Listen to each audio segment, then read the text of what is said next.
अच्छा, अभी जो काम स्टार्ट होता है वो इंकजेट प्रिंटर से। इंकजेट प्रिंटर्स की जो फाइन नोजल्स होती हैं, जिसमें से वो इंक स्प्रे करता है फ्रॉम मल्टीपल जेट नोजल्स। और वो जो हेड होता है जिसमें से इंक्स निकल रही होती है, उसमें एक जैसे हमारा पेन होता है ना, उसमें एक ही नोजल होती है उसमें। फिर क्या करते हैं, पेन के साथ राइटिंग करते हैं तो उसमें से इंक निकलती रहती है और वो राइट करता रहता है, चाहे वो बॉल पॉइंट है चाहे वो इंक वाला पेन है। ठीक है। लेकिन ये जो प्रिंटर वाला है ना, इसके मैंने आपको दिखाया था कि वो जो हेड है जहाँ से वो स्याही निकलनी है, उसके ऊपर बहुत सारे डॉट्स होते हैं, टाइनी नोजल्स होते हैं, छोटे छोटे नोजल्स होते हैं। नोजल्स में से क्या निकल रही होती है, वो इंक निकल रही होती है। Can print in both black and white and several different colours of ink. तो वो एक कलर के अंदर भी प्रिंट कर सकता है और मल्टीपल कलर्स के अंदर भी प्रिंट कर सकता है।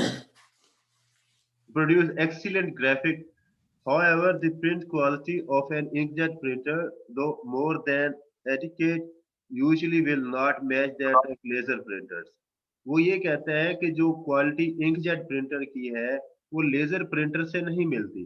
लेजर प्रिंटर की क्वालिटी जो होती है वो बहुत बेहतर होती है। लेजर प्रिंटर की जो स्पीड होती है वो बहुत अच्छी होती है। लेजर प्रिंटर जो होते हैं वो महंगे होते हैं, इंकजेट प्रिंटर वो सस्ते होते हैं। ठीक है। तो अगर पेपर में क्वेश्चन आ जाए, right the difference between laser jet printer और एक जेट प्रिंटर्स, तो आप ये लिख सकते हैं कि सबसे पहले टेक्नोलॉजी कौन सी यूज होती है, उसमें लेजर टेक्नोलॉजी यूज होती है। इसमें इंक स्प्रे नोजल्स के जरिए से क्या किया जाता है, वो प्रिंटिंग होती है। लेजर जेट प्रिंटर की जो स्पीड है वो 1000 स्पीड जो कह रहा हूँ, उसकी स्पीड जो होती है वो 10 पेजेस पर मिनट तक भी जाती है। इसकी जो होती है, हो सकता है 1 मिनट में ये 2 पेजेस प्रिंट करे, तो इसकी स्पीड भी कम होती है। इसकी क्वालिटी भी जो होती है वो कम होती है। ठीक है। तो ये दो आपने डिफरेंस लिखे। तीसरा आपने उसकी जो है स्पीड का लिख दिया। चौथा तीसरा लिखेंगे क्वालिटी का, कि इसकी क्वालिटी बेहतर नहीं होती। लेजर की जो है वो क्वालिटी जो होती है वो बेहतर होती है। तो ये तीन चार चीजें आपने बीच में से लिखनी है कि उसकी कीमत कितनी है, कॉस्ट उसकी ज्यादा है, इसकी कॉस्ट क्या है, कम है। ठीक है। तो लेजर प्रिंटर्स की जो इंक्स हैं, सॉरी इंक जेट प्रिंटर्स की जो इंक है कार्ट्रिज जो मिलते हैं, ये आसानी के साथ लगाए जा सकते हैं। जबकि उसका जो एक लेजर प्रिंटर की जो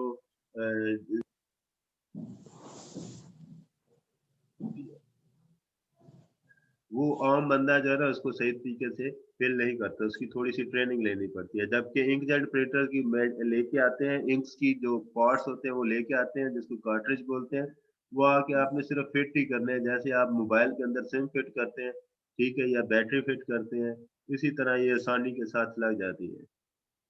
तो colour printer if you choose colour printer rather inkjet और लेजर, आप अगर प्रिंटर लेना चाहते हैं जो कलर प्रिंटर हो, चाहे वो आप इंकजेट लेना चाहते हैं चाहे laser, you will find that its color are not perfect. The color you see on your computer screen is not necessarily the exact color you will see on the printed output. तो ऐसे होता है कि वो colour जो आप इसकी screen के ऊपर देख रहे हो, तो हो सकता है वो पेपर के ऊपर वैसे कलर प्रिंट ना हो। Nor is it likely to be the color you would see on a professional four color offset printed press, या जो आप प्रिंटर किसी प्रिंटिंग प्रेस के ऊपर जाकर दे सकते हैं। Choosing between a laser printer and inkjet printers comes down a few factors.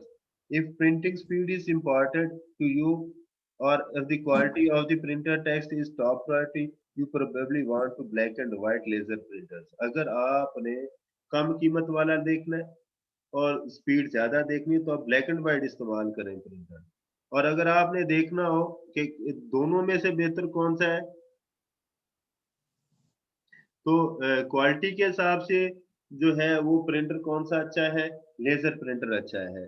Price के हिसाब से इंकजेट सही है, उसकी प्राइस क्या है, वो कम है। तो ये डिपेंड करता है आपकी रिक्वायरमेंट के ऊपर कि आपकी रिक्वायरमेंट क्या है, आप कितने पैसे खर्च करना चाहते हैं, क्वालिटी कितनी रखना चाहते हैं, ये सारी चीजें मैटर करती है।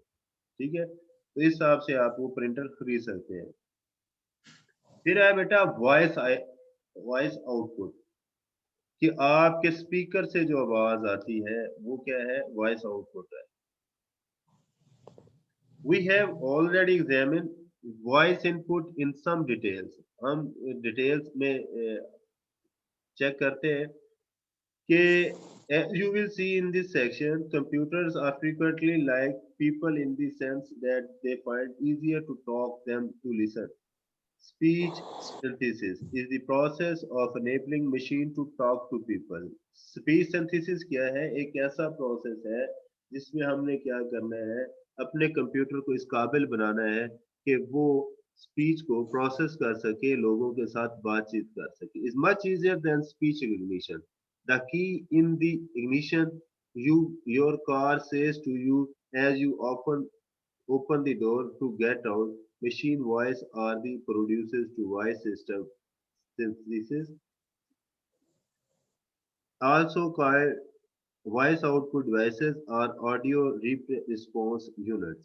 तो ये स्पीकर जिसमें से आवाज आती है इसको आउटपुट डिवाइसेस भी बोलते हैं, वॉइस आउटपुट डिवाइस, या इसको ऑडियो रिस्पॉन्स यूनिट भी बोलते हैं.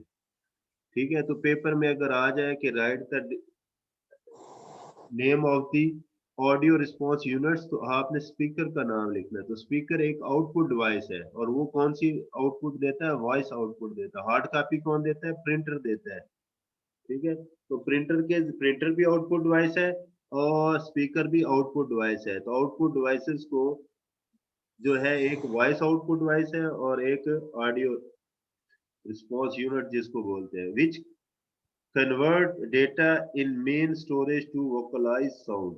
वो डेटा जो हार्ड डिस्क के ऊपर या किसी स्टोरेज की स्पेस के ऊपर स्टोर हुआ होता है उसको वोकलाइज साउंड के अंदर कन्वर्ट करता है, जो कि ह्यूमन बीइंग को आसानी के साथ समझ लग जाती है. There are two basic approaches to getting computer to talk. तो इसकी दो हैं talk. The first is synthesis by analysis, in which the device analyzes the input of an actual human voice, speaking word, store and process the spoken sound and reproduce them as needed. The second approach to synthesis which is synthesis by rule. पहली है synthesis by analysis और दूसरी क्या है? synthesis by rule, in which the device applies a complex set of linguistic rules to create artificial speech. अब इसमें ये होता है कि जब आप बोलते हैं, ठीक है, तो साथ साथ माइक से जो है स्पीकर से आवाज प्रोड्यूस हो रही होती है. तो स्पीकर से जो आवाज प्रोड्यूस हो रही होती है वो सिंथेसिस बाय एनालिसिस है. जैसे जैसे मैं बोलता जाता हूँ मेरे माइक से आवाज जाती है और आपके माइक जो स्पीकर से आवाज बाहर आ रही है, तो एज इट इज उसको वो कन्वर्ट कर देता है. फर्ज करें मैं यहाँ पे गूगल पे लिखता हूँ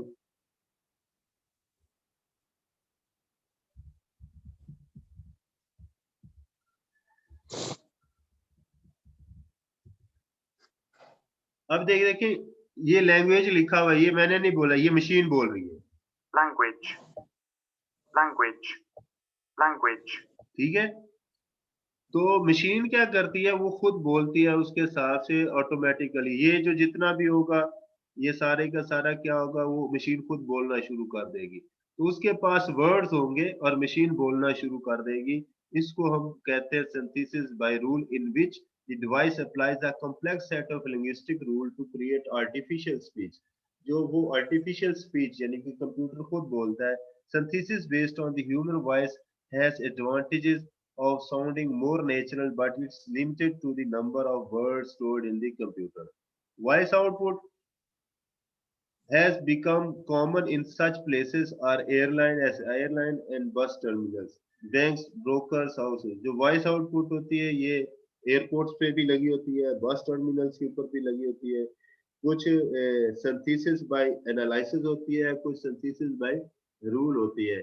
यानी कि कुछ रिकॉर्ड कर दी जाती है, वो कंप्यूटर खुद ब खुद बोल, आप जो लिख देते हैं कंप्यूटर वो बोल के आइडियाज को बता देता है, आपको खुद नहीं बोलना पड़ता, आप सिर्फ लिख के देते हैं, उसको टाइप करके देते हैं.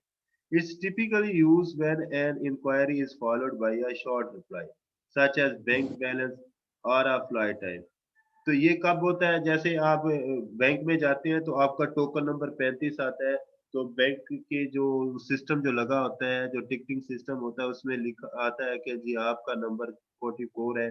44 जो नंबर है वो काउंटर नंबर 3 के ऊपर चला जाए, तो वो कंप्यूटर खुद बोल रहा होता है, वो शॉर्ट रिप्लाई होता है। इसी तरह फ्लाइट एयरपोर्ट पे जाते हैं तो वहां पे ऐलान होता है कि जिनकी 3 बजे की टिकट है और वो जो है एयर जो फैसलाबाद से या रावलपिंडी से लाहौर जाना चाहते हैं, वो टर्मिनल 3 पे आ जाए, वो टर्मिनल 4 पे आ जाए, तो कंप्यूटर खुद बोल रहा होता है। ठीक, वो ऑटोमेटिकली बोल रहा होता है। It is typically used when an inquiry is followed by a short reply such as bank balance, flight time. Many business leads have found the creative user word for over the telephone. Automatic telephone voice take survey information, automatic जो होती है इसकी, या फिर हम क्या करते हैं, डिफरेंट सर्वे करते हैं। यार ये वॉइस प्रॉब्लम सर मेहताब को जी, बाकी सबको आवाज आ रही है? सर हमारे ठीक है, एस्कनेट का मसला है मेरे ख्याल से। यस सही सर। आ रही है सर जी। यस सर, सही आ रही है। सही आ रही है। चले बहुत सही good। आवाज आ रही है सर, बिल्कुल अभी तक। मेहताब बेटा जरा इंटरनेट का कनेक्शन देखना, या आपके सिस्टम के ऊपर ज्यादा एप्लीकेशन चल रही हैं तो उसमें से किसी को बंद कर दो। ठीक है, मसलन ये सर जी यूट्यूब मोबाइल पे साथ व्हाट्सएप भी चला रहे हैं तो बंद करें व्हाट्सएप, मैसेंजर भी चला रहे हैं। अभी बात सुनोगे इसकी, व्हाट्सएप ना चलाओगे, छोड़ दो व्हाट्सएप सारी उम्र के लिए। बेटा जो एक्स्ट्रा एप्लीकेशंस है वो बंद कर दें। सर जी व्हाट्सएप को तो बंदा नेट से यूज करने से रोक तो नहीं सकता ना, वो तो खुद ही नहीं मैसेज बेटा रिसीव वो तो होता मैं मजाक कर रहा हूँ, है। एक्स्ट्रा वैसे सर जी फिर एप्लीकेशंस भी में। यार हम शुगर लगा रहे हैं, तुम इसका नेट का सीरियस ही हो मसला जाते हो सामा यार। नहीं नहीं, मैं क्यों सीरियस हूँ सर। उसके खोलो बाद तुम, बोलो नहीं यार, खोलो तुम म्यूजिक कर दो। Output, music output and other sounds. ठीक है, अच्छा, ये हम फिर इसके नेक्स्ट लेक्चर में करेंगे। इसमें भी आप मुझे ये बताएं कि इसमें से आपको जो भी मैंने समझाया है प्रिंटर्स का, ये बेटा लाजमी करना है प्रिंटर्स की टाइप्स वगैरह के बारे में, कि प्रिंटर्स होते क्या है, प्रिंटर्स की आपने डेफिनेशन लिखनी है, प्रिंटर्स की टाइप्स है, इम्पैक्ट प्रिंटर्स और नॉन इम्पैक्ट प्रिंटर्स। ठीक है, इसमें मैंने एक किया भी हुआ है, अगर आप यहाँ पे थोड़ा सा सर्च करेंगे।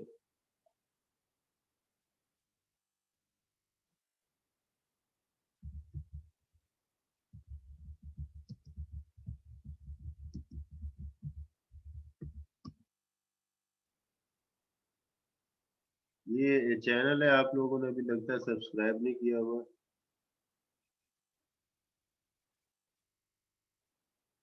सर जी मैंने किया हुआ है। गुड। किया सर। अच्छा, इसमें ये सर किया है। 9th क्लास के ना ये हैं, इसमें इम्पैक्ट प्रिंटर्स और ये सारे मैंने दिए हुए हैं इसमें। अस्सलाम वालेकुम।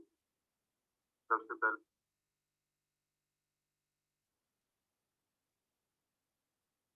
वो मैं आपके साथ ना शेयर करूंगा प्रिंटर्स की ना, कि प्रिंटर्स कौन कौन से हैं। ठीक है, इसमें मैंने डिटेल के साथ बताया इम्पैक्ट प्रिंटर्स और ये सारी चीजें, तो यहाँ से भी आप चेक कर सकते हैं। तो अभी आपको मैं बता रहा था कि टाइप्स जो है ना, इसमें दो बेटा क्वेश्चन प्रोड्यूस होते हैं। एक ये कि इम्पैक्ट प्रिंटर्स और नॉन इम्पैक्ट प्रिंटर्स के दरमियान डिफरेंस लिखें, एक क्वेश्चन। दूसरा है इंकजेट प्रिंटर्स और लेजर जेट प्रिंटर के दरमियान डिफरेंस लिखें, दो क्वेश्चन। तीसरा ये आ जाता है कि बैंकों के अंदर अभी तक डॉट मैट्रिक्स प्रिंटर क्यों इस्तेमाल हो रहे हैं। तो आप लिख सकते हैं कि ये डिपेंड करता है हमारी रिक्वायरमेंट के ऊपर कि कहाँ पे हमने पैसे बचाने के लिए। क्वालिटी देनी है, कहाँ पे हमने जो है क्वांटिटी देनी है। तो डिपेंड करता है इन दो चीजों के ऊपर। अगर बैंक वाले क्वालिटी चाहें तो फिर लेजर प्रिंटर इस्तेमाल करें। अगर उनकी डिमांड क्या है कि हमने कम से कम पैसे लगाने हैं, तो फिर क्या होगा, तो वो फिर डॉट मैट्रिक्स इस्तेमाल करें। डॉट मैट्रिक्स इसी तरह डेजी व्हील प्रिंटर भी है, लेकिन डेजी व्हील में ज्यादा करेक्टर्स नहीं है, डॉट मैट्रिक्स के अंदर मैक्सिमम करेक्टर्स है। डॉट मैट्रिक्स की भी आगे बहुत सारी टाइप्स है, बहुत सारी कंपनी जो है ना डॉट मैट्रिक्स प्रिंटर्स बनाती है। ठीक है। सर जी लेकिन अगर बैंक वाले वो लेजर प्रिंटर इस्तेमाल करेंगे तो उनको मसला नहीं बनेगा सर?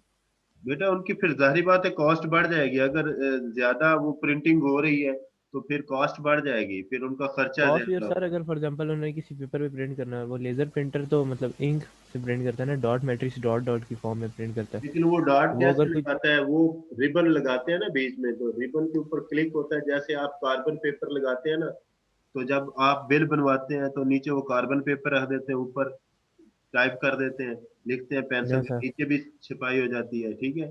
तो वो डॉट मैट्रिक्स इस रूल के ऊपर काम करते हैं, वो हैमर जाके टक टक लगा रहता है, तो वो नीचे वो छिपाई होती रहती है उसकी। अच्छा जी सही। तो इसके बाद है बेटा सर जी ये आउटपुट।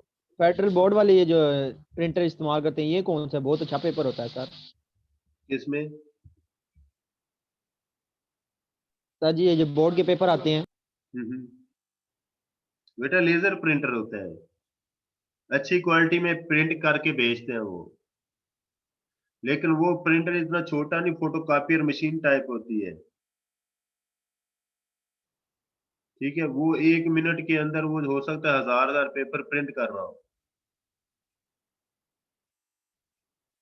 साइज में बड़े होते हैं, छोटे प्रिंटर्स नहीं होते, छोटे प्रिंटर्स की जो होती है ना कार्ट्रिज, वो खत्म हो जाती है जल्दी, इसमें वो जनाब जी 5-5 हजार पेपर के बाद जाके स्याही खत्म होती है, या हो सकता है 10 हजार पेपर के बाद खत्म हो।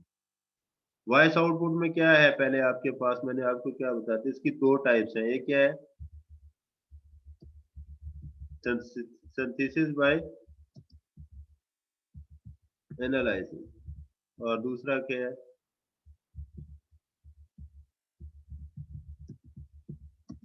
बाय रूल, ठीक है। तो इन दोनों के दरमियान में डिफरेंस लाजमी लिखना है, वो डिफरेंस कहाँ पे लिखा है वो मैं आपको बताता हूँ। ये स्पीच सिंथेसिस है, इसमें आपने देखा है कि सिंथेसिस बाय ये वाला जो पैराग्राफ यहाँ से लेके यहाँ तक जो पैराग्राफ है, यहाँ तक सारा ही दो किस्म के हैं, और ये कहाँ कहाँ पे इस्तेमाल होता है, ये बहुत इंपॉर्टेंट है, ये वाला पोर्शन, ये वाला पेज, ठीक है। तो आपने इसको ज़हन में रखना है। कल फिर हम music output and other sounds करेंगे, ठीक है। टर्मिनल कॉम्बिनेशन इनपुट है,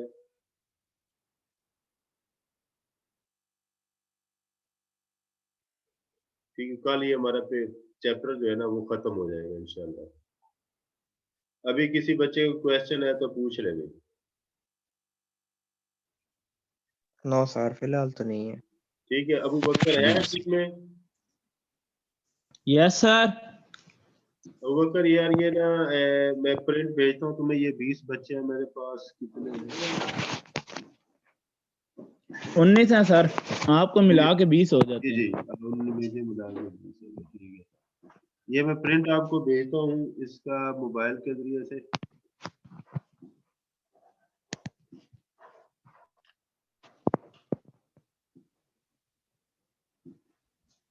ये तो होगा। क्या हो गई? मैं तो आपको देख पहले आवाजें नहीं आ रही थी, आप कहते क्यों हो गई?